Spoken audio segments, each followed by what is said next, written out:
விடிஞ்சிருச்சுங்க. Good morning. நீங்கள் வெளிநாடுகளில் இருந்தால் good evening, good afternoon, what ever the time may be. எந்த நேரமாக இருந்தாலும் இந்த சோஷியல் மீடியா மூலமாக உலகம் முழுக்க இருக்கிற தமிழ் விசுவாசிகளுக்கு தேவ செய்தியை கொடுக்கிற வாய்ப்பு தேவன் அருளியதற்காக ஆரம்பித்ததிலிருந்து இந்த நாள் வரைக்கும் அப்படியே தொடர்கிற வகையில் ஒவ்வொரு நாளும் காலையில் தேவனுடைய வார்த்தை நம்மை விழிக்க வைக்க வேண்டும் என்று, தைரியப்படுத்த வேண்டும் என்று எவ்வளவோ பிரயாசத்தோடு கூட தினந்தோறும் உங்களோடு இப்படி கனெக்ட் ஆவதற்கு ஆயத்தமாகிறேன். எங்களோடு கனெக்ட் ஆகிறவங்க எல்லோருக்காகவும் தேவனை துதிக்கிறேன். வாருங்கள் ஜெபித்தின் தியானத்திற்குள் செல்லலாம். ஆண்டவரே, இந்த நாளிலே எங்களுக்கு தேவையான நாங்கள் கற்றுக்கொள்ள வேண்டிய பாடங்கள் நம்முடைய வார்த்தையிலிருந்து நாங்கள் கற்றுக்கொள்ள சகாயமருள வேண்டும் என்று கிறிஸ்துவின் நாமத்தில் வேண்டிக் கொள்கிறோம் பிதாவே, ஆமென். எதுக்காகங்க வாழ்றீங்க? என்னங்க நீங்கள் இவ்வளவு இதாக கேட்குறீங்க அப்படிங்கிறீங்களா? எதுக்காகங்க நம்ம வாழறோம்? எப்பாவது இந்த கேள்வியை கேட்டு பார்த்துருக்கீங்களா? என்ன செய்ய சொல்கிறீங்க அப்படிங்கிறீங்களா? ஏதோ பிறந்துட்டோமே வாழறோம் அப்படின்னு சொல்கிறீங்களா? அல்லது ஏதாவது ஒரு இலக்குடையவர்களாய் அல்லது ஒரு நோக்கத்தோடே கூட வாழ்கின்றீர்களா? நிறைய பேருக்கு ஒரு பெரிய இலக்கு இருக்கும். அது என்னன்னா, பெரிய ஆள் ஆகணும். அப்படின்னா என்ன அர்த்தம்? பணம் அதிகமாக சம்பாதிக்கணும். கேட்டு பாருங்க, எதுக்காகப்பா படிக்கிற? ஒரு நல்ல என்ஜினியரா ஏன் ஆகணும்? ஒரு பெரிய டாக்டரா ஆகணும் ஏன்? சமுதாயத்துக்கு சேவை பண்றதுக்கு அப்படிங்கிறீங்களா? பணம் சம்பாதிக்கிறதுக்கு, நல்ல வேலை கிடைக்கணும், அதிகமான சம்பளம் வாங்கிறதுக்கு. வியாபாரம் எதுக்காக பண்ற? ஐயோ, எவ்வளவோ கஷ்டப்பட்டு வேலையெல்லாம் பார்த்துக்கிட்டு இருக்கிறேன், ஆனால் என் ஆஸ்தியை பெருக்கிக்கவே முடியல. அதே நேரம் ஒரு வியாபாரம் பண்ணுனா நான் கோடீஸ்வரன் ஆக முடியும், கோடிகளுக்கு அதிபதியாக முடியும் அப்படின்னு நினைச்ச எத்தனையோ பேர் வியாபாரத்தில் பகலாக கஷ்டப்படுறாங்க. எங்கேயாவது வேலை செஞ்சு அதுக்கு சில டைமிங் இருக்கும். ஆனால் வியாபாரத்தில் ஈடுபடுறவங்களுக்கு அப்போ ராத்திரியும் பகலும் கஷ்டப்பட்டு உழைச்சி காசு சேர்த்து வைக்கிறாங்க. எவ்வளவோ கொஞ்சம் சேமிச்சுட்டாங்களே, இனி போதாதா அப்படின்னா போதாதே, இன்னும் திருப்தியே இல்லாம. பைபிள் சொல்லுதுங்க, பொருளாசைதான் எல்லா விதமான பிரச்சனைகளுக்குமான மூலம். பணம் இருக்கிறது நல்லதுதான், ஆனால் பண ஆசை, பண இச்சை, ஆசை வேற, இந்த இச்சைங்கிறது கொஞ்சம் வேற. அது ஒரு பேராசை, ஒரு அந்த ஒரே எண்ணம், வேற எதை பற்றி நினைக்காம பணத்துக்காகவே வாழ்றவங்க இருக்காங்க. நீங்க அந்த மாதிரி இல்லைல்ல? எவ்வளவு கடினமாக உழைச்சாலும் கையில் காசே நிற்கிறது இல்லைன்னு சொல்றீங்களா? எதுக்கு நிற்கிறது இல்லை, வரதில்லை. எல்லாரு கைக்கும் ஏதோ ஒரு அளவு பணம் வந்துகிட்டு இருக்கிறதுனால தான் ஏதோ ஒரு வேளையிலாவது நம்ம கொஞ்சம் சாப்பிட்டுக்கிட்டு வாழ்ந்துகிட்டு இருக்கோம் இல்லையா? நிறைய பேர் எனக்கு பணம் ஆசையே இல்லாதுன்னு சொல்லி தேவன் கொடுக்கிற பணத்தை விரயமாக்கிக்கிட்டே இருப்பாங்க. இது இன்னொரு விதமான மக்கள். எவ்வளவு பணம் கைக்கு வந்தாலும், எவ்வளவுதான் கஷ்டப்பட்டு சம்பாதிச்சாலும், தேவன் பணத்தை கொடுத்தாலும் கூட அந்த பணத்தை சாம்பல்ல ஊத்துற பன்னீர் மாதிரின்னு சொல்லுவாங்க இல்லையா, அந்த மாதிரி வீணான விருதாவான காரியங்களுக்காக செலவழிச்சிட்டு அப்புறம் இல்லை அப்படின்னு சொல்றது. ஒரு எக்ஸ்ட்ரீம் என்னன்னா, பணம் அப்படின்னு மனைவி பிள்ளைகளை கூட கண்டுக்காம, ஆரோக்கியத்தை கூட கண்டுக்காம பகலா உழைக்கிறவங்க ஒரு கூட்டத்தாருனா, யாரோ சம்பாதிக்கிறத உட்கார்ந்து தின்னுகிட்டு அதை இஷ்டம் போல விருதாவாக்கிக்கிட்டு இருக்கிறவங்க இன்னொரு கூட்டத்தாருங்க. எனக்கு பணத்து மேல எந்த ஆசையுமே கிடையாதுங்க அப்படின்னு சொல்லிக்கிட்டு அந்த பணத்தை வச்சு இஷ்டம் போல மனம் போன போக்கில் செலவு செஞ்சு அருவருப்பான காரியங்களை கூட செஞ்சுக்கிட்டு தாங்களே நாசம் பண்ணிக்கிறவங்களும் இருக்கிறாங்க. நீங்க எப்படி இருக்கீங்களோ எனக்கு தெரியாது. ஆனால் பைபிள் நம்மை எச்சரிக்கிறது, பணம் விஷயத்துல ஒருவன் உண்மையான, அதாவது கிறிஸ்தவன் என்பவன் சரியா இருக்கணும். இதை சொல்லும்போது கிறிஸ்தவர்கள் மாத்திரமில்ல, ஒரு மனிதன் பணத்தால் வாங்க முடியாதவைகள் எத்தனையோ இருக்குங்க. பணத்துக்கே முக்கியத்துவம் கொடுத்துக்கிட்டே இருந்தா அது எப்படிங்க? பணத்துக்காக இரத்த சம்பந்த உறவுகளையே இழக்க துணிஞ்சா அது எப்படி? ரத்தம் சம்பந்தமான உறவுகள்லாம் தெரிந்தானே, நம்முடைய இரத்தத்தோடு கூட இணைந்து பிறந்த அண்ணன் தம்பிகள், அக்கா தங்கைகள், பெற்ற தாய் தகப்பன், அவர்களை பெற்ற தாய் தகப்பன், நம்முடைய தாத்தா பாட்டி, அப்படி தலைமுறையினர்கள் தான். என்னங்க, பணத்துக்காக இந்த உறவுகள் எல்லாவற்றையும் புறந்தள்ளிவிட்டு பணத்துக்கே முக்கியத்துவம் கொடுத்தா அந்த பணம் ஒரு நாள் அப்படியே போயிடுங்க. பணம் உன் கூடயே இருக்காது. பணம் வேணும்னா திரும்ப சம்பாதிச்சுக்க முடியும். ஆனா ரத்த சம்பந்த உறவுகளை திரும்ப பெற முடியாது இல்லைங்களா? எத்தனையோ பேருங்க நாட்கள்ல பணத்துக்காக மனைவியே விட்டு விடுறாங்க, பணத்துக்காக கணவனையே கூட தள்ளி விட்டுறாங்க, பணத்துக்காக பெற்றவர்களை கொல்றவங்க கூட இருக்கிறாங்க இல்லையா? எவ்வளவு பயங்கரமான நாட்கள்ல இருக்கிறோம். இந்த பணத்தாசை என்பது பயங்கரமான ஒன்று. எல்லா விதமான அழிவுக்கும் அதுதான். அதையே நாடுகின்ற சிலர். அந்த வசனத்தை ஒருமுறை வாசிக்கலாம். தீமோத்தேயுக்கு எழுதின 1 நிருபம் 6 அதிகாரம் 10 வசனம். பண ஆசை எல்லா தீமைக்கும் வேறாயிருக்கிறது. எல்லா தீமைக்கும் வேறா இருக்கான். சிலர் அதை இச்சித்து விசுவாசத்தை விட்டு வழுவி அநேக வேதனைகளாலே தங்களை உருவ குத்திக் கொண்டிருக்கிறார்கள். ஒரு கட்டத்தில் என்ன ஆகுது பாருங்க. பணத்தாசை பிடித்தவர்கள் யாருக்கோ தீங்கிழைக்கிறார்கள் அப்படி நாம் நினைக்கிறோமே தவிர, ஆனா ஒரு கட்டத்தில் தங்களுடைய விசுவாசத்தை, பக்தியை, இரத்த சம்பந்தங்களை, உறவுகளை, சொந்த பந்தங்களை, சிநேகிதர்களை என்று எல்லோரையும் விட்டுவிட்டு ஒரு திக்கற்ற நிலையில தங்களை தாங்களே உருவ குத்திக் கொள்கிறவர்களாய் இருப்பார்கள் என்று வேதம் எச்சரிக்கின்றது. பணம் வேணுங்க, ஆனா பணப்பித்து இருக்கக்கூடாது. பணம் நல்லதுதான், ஆனா பணத்துக்காக மண்ணை தின்னக்கூடாதுல்ல. பணம் ஒரு நல்ல அடிமை. பணத்தை வச்சு நாம வேலை வாங்கிக்கலாம். அதே நேரம் அந்த பணம் பயங்கரமான எஜமானம். பொதுவாக தன் பணத்தாசை வருகிற போது கவனிங்க, பண ஆசை வருகிற போது நாம பணத்துக்காக ஓடி ஓடி சில நேரங்கள் அருவருப்பான காரியங்கள் இறங்கிடுவோம். பிரசங்கியும் கூட ஒருமுறை வாசிக்கலாம். பிரசங்கி 5 அதிகாரம் 10 வசனத்தில் பிரசங்கி 5:10 சொல்கிறது, பணப்பிரியன் பணத்தினால் திருப்தி அடைவதில்லை. இது கொஞ்சம் பாருங்களேன் எப்படி இருக்குன்னு. பணத்தில் பிரியமாயிருக்கிறவன் அந்த பணத்தினாலே திருப்தி அடைய மாட்டான். உனக்கு எவ்வளவுதான் பணம் வேணும் சொல்லு, நான் தர்றேன் அப்படின்னு சொன்னா அதை வாங்கிக்கிட்டு அதில் திருப்தியா இருந்துருவானா?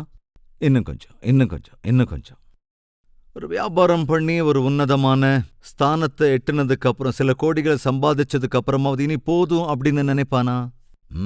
மல்டி மில்லியனர் ஆகணும், கோடீஸ்வரர் ஆகணும், இன்னும் இன்னும் இன்னும் பெரிய பணக்காரன் ஆகணும் இல்லையாங்க? உலகத்திலேயே ஒரு பெரிய பணக்காரனா நம்ம மாறணும் அப்படிங்கிற ஆசை.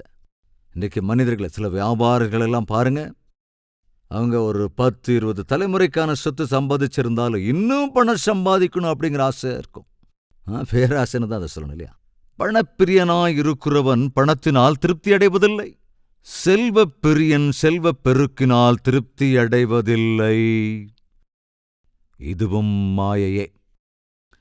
பொருள் பெருகினால் அதை தின்கிறவர்களும் பெருகுகிறார்கள். அதை உடையவர்கள் தங்கள் கண்களினால் அதை காண்பதே அன்றி அவர்களுக்கு பிரயோஜனம் என்ன? அதாவதுங்க, நாம ஒருவேளை ஒரு பெரிய செல்வந்தர்களாக மாறிட்டோம்னா அதனால அதை சாப்பிட்றவங்களும் பக்கத்திலேயே அதிகமாயிடுவாங்க. அதையும் கவனிக்கணும். சில பெரிய பணக்காரர்கள் சுதந்திரமா ரோட்ல நடமாட முடியாதுல்ல. 4 பாடிகார்ட்ஸை கூடயே வச்சுக்கணும், அவங்கள மேய்க்கணும், அப்புறம் ஒரு 4 நாயை வளர்க்கணும் இல்லையாங்க? இன்னும் எவ்வளவு செக்யூரிட்டி, எவ்வளவு பந்தோபஸ்து. அதுக்காகவே அவங்க சம்பாதிக்கிற பணத்துல பாதியை செலவழிக்கணுங்க. ஆனா அதுல ஃப்ரீடம் இருக்கா? பணம் இல்லாதவனுக்கு இருக்கிற சுதந்திரம் பணம் இருக்கிறவனுக்கு இருக்கான்னு கேட்டா இருக்காது. எல்லாரையும் சஸ்பெக்ட் பண்ண வேண்டியது, எல்லாரையும் சந்தேகிக்க வேண்டியது இருக்கும், எல்லாத்துக்கும் பயப்பட வேண்டியிருக்கும். எனக்கு இவ்வளவு பணம் இருக்குன்னு சொல்லிக்கலாமே தவிர எவ்வளவு சாப்பிட முடியும்? பணம் இருக்கிறவன் 10 பிளேட்டு, பணம் இல்லாதவன் 1 பிளேட்டுனா சாப்பிட்றாங்க. ஒருவேளை ரொம்ப பரம ஏழையா இருக்கிறவங்களுக்கு முடியாது. ஆனால் உன்னுடைய வயிறு எவ்வளவு இருக்கோ அவ்வளவுதானே. சில இடங்களில் பஃபே சிஸ்டம் பார்க்கலாம். எதுக்கு அவ்வளவு ஃப்ரீயா அந்த மாதிரிலாம் வைக்கிறாங்க? எவ்வளவு சாப்பிட்டாலும், ஒரு மனுஷன் எவ்வளவு வெரைட்டியை சாப்பிட்டாலும் அவனால சாப்பிட முடியறது ஒரு அளவு தான். அதுக்காக இங்க அடிதடி. ஒரு ஜான் வயிற்றுக்காக என்னென்னமோ பிரயாசப்படுறாங்க. அந்த வயிற்றை நிரப்பிக்கிட்டு அதுல திருப்தி இல்லாம இன்னும் ஏதேதோ சம்பாதிச்சு சேர்த்து வைக்கணும் அப்படின்னு நினைக்கிறவங்க. அது நிரந்தரமான வாழ்க்கை ஒன்று இருக்குன்னு போஜன பிரியர்களும் சோம்பேறிகளும் தரித்திரர்கள் ஆவார்கள் என்று தேவனுக்கு தர வேண்டிய ஸ்தானத்தை சாப்பாட்டுக்கு தந்து, அவங்க வயிறே அவர்களுடைய தேவன், அவங்க சம்பாதிக்கிற பணமே தங்கள் தேவர்கள் என்பதை போல இன்றைய சிலர் மனிதர்கள் இருக்கிறார்கள். ஆனால் தேவனுடைய வார்த்தை எச்சரிக்கிறது, வேலை செய்கிறவன் கொஞ்சமாய் புசித்தாலும் அதிகமாய் புசித்தாலும் அவன் நித்துரை இன்பமாயிருக்கும். கவனிங்க, செல்வனுடைய பெருக்கோ அவனை தூங்க ஒட்டாது. கவனிங்க, என்னங்க பிரயோஜனம்? எவ்வளவு பணம் இருந்தாலும் அவன் செத்து போகும்போது ஒரு 10 பைசாவை எடுத்துட்டு போக முடியாதுல்ல, என்ன பிரயோஜனங்க? 15ஆம் வசனம், தன் தாயின் கர்ப்பத்திலிருந்து நிர்வாணியாய் வந்தான், வந்தது போலவே நிர்வாணியாய் திரும்ப போவான். அவன் தன் பிரயாசத்தினால் உண்டான பலன் ஒன்றையும் தன் கையிலே எடுத்துக்கொண்டு போவதில்லை. அவன் வந்த பிரகாரமே போகிறான். இதுவும் கொடுமையான தீங்கு அவன் காற்றுக்கு பிரயாசப்பட்டதினால் அவனுக்கு லாபம் என்ன? எத்தனை பேர் நாட்கள்ல பணத்தையே முக்கியமா நினைச்சுக்கிட்டு வாழ்க்கையே அதான்னு நினைக்கிறாங்க. விசுவாசிக்கிறோம் என்று சொல்லிக்கொண்டு தேவனை நம்புகிற சிலரில் கூட இந்த குணத்தை நாம பார்க்க முடிகிறது. பணத்துக்காக மட்டும் உத்தியோகம், பணத்துக்காக மாத்திரம் வியாபாரம், பணத்துக்காக மாத்திரம் ஊழியம், இப்படி எதை செஞ்சாலும் பணத்துக்காகத்தான். இதில் எனக்கு என்ன லாபம், எனக்கு என்ன பிரயோஜனம் என்கிற வார்த்தைகள் நாம அடிக்கடி கேட்கிறோம் இல்லையா? ஆண்டவர் நமக்கு கற்றுக் கொடுத்திருக்கிற பாடம், கொடுங்கள் அப்பொழுது உங்களுக்கு கொடுக்கப்படும். சில பணக்காரங்க தரமாட்டாங்க, பிசினாரித்தனம் பண்ணுவாங்க. ஏழைகள் கொடுப்பார்கள். அது பவுல் சொல்வதைப் போல, ஒரு ஏழைக்கு இன்னொரு ஏழையுடைய பசி தெரியும் என்பதனால தன்னிடம் இருப்பதில்லை கொஞ்சத்தையாவது அவன் கொடுப்பான். அது ஐஸ்வர்யவானுடைய வீட்டுக்கு பக்கத்தில் அந்த லாசரு இருந்தாங்க. தேவைக்கு அதிகமான பணம் இருக்கு, ஆகாரம் எல்லாமே இருக்கு. ஆனா அவன் மீதம் வைக்கிற ரொட்டி துண்டுகளை கூட, அதாவது குப்பையிலே போடுகிற ரொட்டி துண்டுகளை கூட சாப்பிட்டுட்டு அந்த லாசரு அங்கதான் படுத்து கிடந்தான். காரணம், அந்த ஐஸ்வர்யவான் எப்படியாவது தேவனை தெரிந்து கொள்ள வேண்டும் என்று ஆசைப்பட்டான். ஆனால் இவனை பார்த்தோன்னா அவன் தரித்திரன் அப்படின்னு சொல்லிட்டு போயிருந்துடுறான். இந்த நாட்கள்ல யாசிக்கிறவங்கள நாம பார்த்தா தெரியும். ஒரு வீட்டில் சாப்பாடு தரலன்னா அடுத்த வீட்டுக்கு போயிடுவாங்க. சமைக்கிறவங்களுக்கு ஒரு சாப்பாடு தான், யாசிக்கிறவங்களுக்கு 10 சாப்பாடுங்க. ஆனால் லாசர் ஏன் அங்கேயே படுத்து கிடந்தான்னா, ஐயா உங்ககிட்ட இவ்வளவு இருந்தாலும் மரித்ததற்கு பிறகும் ஒரு வாழ்க்கை உண்டு. எனக்கு இங்கு எதுவும் இல்லாவிட்டாலும் நான் ரட்சிக்கப்பட்டிருக்கிறேன். எனக்கு மரணத்திற்கு பிறகு இருக்கின்ற அந்த வாழ்க்கையை குறித்த ஆசை இருக்கிறது. இந்த மண்ணானது தான் வந்த பூமிக்கே திரும்ப போய்விடும், ஆனால் நாவியோ தேவனிடத்திற்கு செல்லும் என்று விசுவாசத்தோடு இருந்தான். இந்த உலகத்தில் என்ன இருந்தாலும் ஆத்தும ரட்சிப்பு இல்லாதவன் மரிக்க நேரும்போது பயங்கரமான அக்கினி எரிகிற அந்த கந்தகச் சூளையில காலமெல்லாம் கஷ்டப்பட வேண்டியதிருக்கும். பணத்தை கொண்டு பரலோகத்தில் ஒரு இடம் வாங்க முடிஞ்சா எல்லா பணக்காரங்களும் அங்க இருந்துருவாங்கல்ல. ஆனால் தேவனுடைய உக்கிரத்தின் நாளிலே ஆஸ்தி பக்கத்தில் கூட வராது. இந்த உலகத்து நியாயாதிபதிகளுக்கு ஒருவேளை பணத்தை கொடுத்து நியாய தீர்ப்பை நம்ம வாங்கிக் கொள்ள முடியும். ஆனால் நம் ஆண்டவராகிய இயேசு கிறிஸ்து நியாயாதிபதியாக வருகிற போது நாம் பணத்தை கொண்டோ அல்லது புகழ்ச்சியை கொண்டோ அல்லது தப்பான சாட்சியை கொண்டோ தப்பித்துக் கொள்ளவே முடியாது. அவருக்கு முன்பு நாம் நிற்கிற போது சாட்சிகளுக்கு அங்க வேலை இல்லைங்க. நம்முடைய நடத்தையை, நம்முடைய எல்லாவற்றையும் அறிந்திருக்கிற நம் ஆண்டவர் உனக்கு அருளியிருக்கிற வாழ்க்கையிலே நீ அந்த வாழ்க்கையை எப்படியெல்லாம் கழித்திருக்கிறாய், என்ன சம்பாதித்திருக்கிறாய், எதை சாதித்திருக்கிறாய், உனக்கு இவ்வளவை தந்திருக்கிற தேவனை நீ எந்த அளவுக்கு மகிமைப்படுத்தியிருக்கிறாய் என்பது உனக்கு முன்னிருக்கிற கேள்வியாக இருக்கும். யாருமே தேவனுக்கும் உலகத்திற்கும் வேலை செய்யவே முடியாது. 2 எஜமானர்களை சந்தோஷப்படுத்த முடியாது. தேவனை சந்தோஷப்படுத்துகிறவர்கள் தனத்தை தன் காலுக்கடியில தான் வைப்பாங்க. தேவனை விட்டுவிட்டு பணத்தையே விரும்புகிறவர்கள் இந்த பணத்தை தங்கள் நெற்றியின் மீது வைத்துக் கொள்வார். கடைசியில் தங்களுடைய அழிவை தாங்களே தேடிக்கொள்ளுவார்கள். பணம் இருப்பது தப்பே இல்லைங்க. பைபிள்ல ஆபிரகாம் ஒரு ஐஸ்வர்யவான். ஆனால் அவனுடைய இலக்கு தேவாதி தேவன் எதற்கு காரணராயிருக்கிறாரோ அதன் மீதே அவன் நோக்கமாயிருந்தான். யோபுவும் கூட பெரிய ஐஸ்வர்யவான் தானே. ஆனால் அந்த ஐஸ்வர்யத்தை அருளிய தேவனை அவன் விசுவாசித்தான். அவளெல்லாம் தேவனால் தான் கிடைத்ததென்று அவன் நம்பினான். பணம் இருக்கிற போது தேவனை ஒரு விதமாக, பணம் இல்லாத போது தேவனிடத்திலே வேறு விதத்திலே நடந்து கொள்வதாக அவன் இருக்கவில்லை. அவன் தன் விசுவாசத்தை எப்பொழுதும் காத்து கொண்டு வந்தான். எனவே தேவனிடத்திலே விசுவாசம் வையுங்கள். எல்லா தேவைகளையும் அவர் தீர்க்கிறதற்கு ஆயத்தமாகவே இருக்கிறார். கடினமா உழைக்கலாம், வேலை செய்யலாம், நியாயமா சம்பாதிக்கலாம். கடின உழைப்பை தேவன் ஆசீர்வதிக்கிறவராக இருக்கிறார். வட்டியின் மூலமாக, லஞ்சத்தின் மூலமாக, திருட்டின் மூலமாக, ஏமாற்றுதல்கள் மூலமாக, கெட்ட வியாபாரத்தின் மூலமாக நீ எவ்வளவுதான் பணத்தை சேர்த்து வைத்தாலும் அது அந்த அளவுக்கு உன்னை சங்கடத்தில் தான் ஆழ்த்துமே தவிர உண்மையான திருப்தியையும் சமாதானத்தையும் அது தரவே தராது. எனவே நாம் தேவனை நேசிக்கலாம், உலகத்தை புறக்கணிக்கலாம். பணத்தை உபயோகப்படுத்திக் கொள்ளலாம். கொஞ்சத்தில் அநியாயமான பணத்திலே ஒரு நம்ம நம்பிக்கை இல்லாமல் இருந்தோன்னா நியாயமான விஷயங்களில எப்படி இருக்க முடியும்? என்னை கொஞ்சத்திலே நம்பிக்கையாயிருக்கிறவனுக்கு அதிகமாய் அருளுவேன் என்று இருக்கிறார். நமக்கு தேவையானதை அருளுகிற ஆண்டவரிடத்திலே விசுவாசம் வைப்போம். எல்லா சின்ன காரியங்களுக்கும் வருத்தப்படாமல், பணத்தை குறித்து எந்த நேரமும் சிந்தித்துக் கொண்டு அதையே இலக்காக வைத்துக் கொண்டு இருக்காமல் தேவனிடத்தில் நம்பிக்கை உள்ளவர்களாய், அதாவது என் ராஜ்யத்தையும் என் நீதியையும் முதலாவது தேடுங்கள், இவையெல்லாம் உங்களுக்கு கூட தருவேன் என்று சொன்ன ஆண்டவர் நமக்கு தேவையான சமாதானத்தையும் எல்லா தேவைகளையும் கூட சந்திக்கிறவராக இருக்கிறார்.